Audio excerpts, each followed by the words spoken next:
From the Windy City of Chicago today, this is Chris Fabry Live. Thank you for joining us. I'm Chris Fabry. I host the program Chris Fabry Live each weekday afternoon on Moody Radio.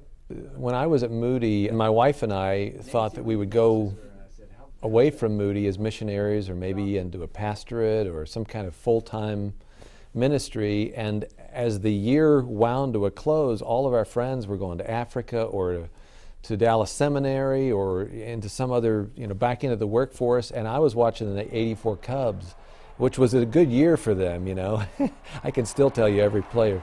But I just didn't have direction, and I went and I talked with some of my advisors at Moody, and they said, so you've done radio since you were a kid, and you've done television, and you have this ability and desire to write. Do you not think God can use that?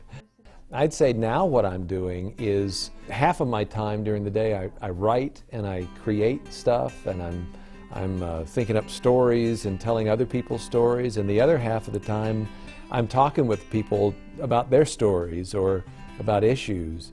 And so the vision that my professors at Moody gave me back there in the 1980s has followed me and has given me the ability to do something that I really love, that I really think makes a difference in people's lives. The key element is the Word of God.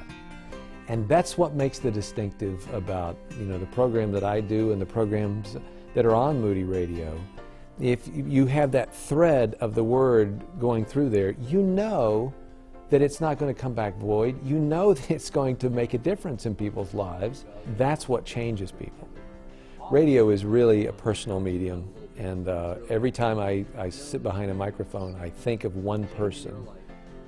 There have been so many different stories that we've heard from people who, from those who are in prison to those who are millionaires, and they hear the message and they respond. There is no difference. God is not a respecter of persons, and He will meet that person at whatever need, at whatever moment.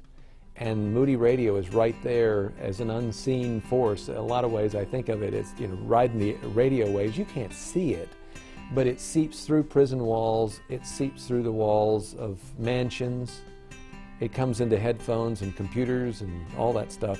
And all we want to do is to be able to keep giving that message and do it in a quality way so that people can hear it.